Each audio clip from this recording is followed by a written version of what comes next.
in a So, in a yeah. way, if I'm understanding you correctly, and please correct me if I'm wrong, um, Hmm.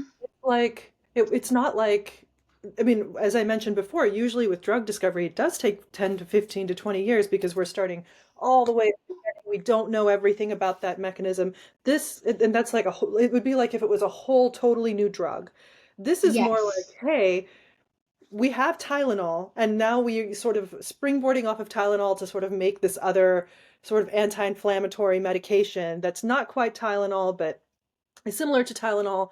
So it's okay that it took a much shorter time because most of that, most of the work, most of that 10 to 15 years, which is figuring out all the mechanisms, figuring out all that, how we can make this work, what is all this going to do, all of that was actually done already. And we're just doing that last little piece of the last 1 or 2 years out of the 20 Right. years. And that's kind of what happened with this mRNA vaccine, where they already had the vaccine, that they did make a slight modification and started doing. I mean, they again, this is an mRNA vaccine, but um, uh, we had an mRNA vaccine for coronavirus already, and that's why this accelerated timeline. Perhaps it was slightly more accelerated than I'm not sure. I would love to hear more about that Oh from my you. gosh. You know what? It was so accelerated because, to be honest, it was so much collaboration happening. Right.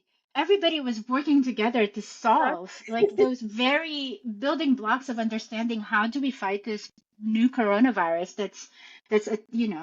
that's really causing this problems and wreaking havoc everywhere.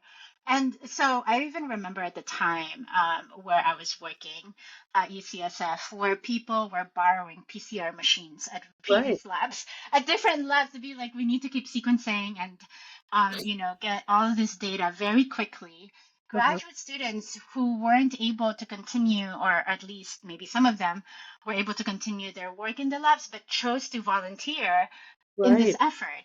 It was such a Yeah. collaborative effort that, in fact, it became, Entire world was focused on this, yes. right? Like I don't know if you remember Odessa, but and maybe I'm dating myself a little bit by bringing this up, but a million years ago when I was in high school, they used to have this thing where you could when your computer was on sleep mode or something, you could sign up for this at this lab so that when your computer was on sleep mode or something like that, I don't remember all the details, but they were able to use your computer's resources to help with some kind of protein folding program or something like that. Like you could sign, different people could sign up for that.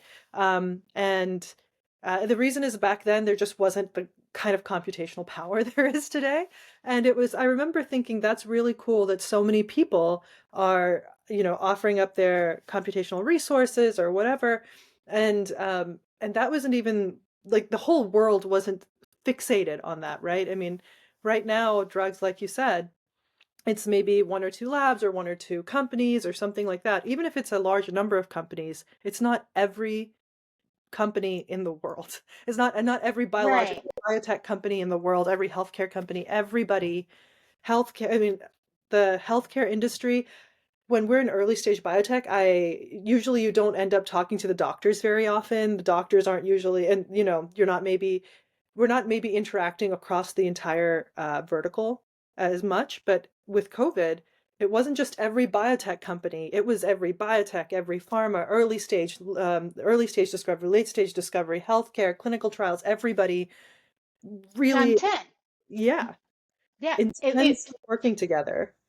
Right. And so that's probably it's really interesting because the fear of the vaccine having been developed was obviously misplaced, right? Because instead of kind of celebrating the fact that our ability to work together enabled the development of a vaccine so very quickly, that should tell you just how much we should be putting resources in people's or scientists or all these different institutes and organizations' ability to develop drugs. Because once we put all of our resources into that effort, things moved a lot faster, right? You're putting so many different intellectual people and capabilities that really enable the development of the drug. So I think that's probably the sadder part of the whole thing is that instead of we I think the public questioned the safety of a vaccine that was being developed in such a short time versus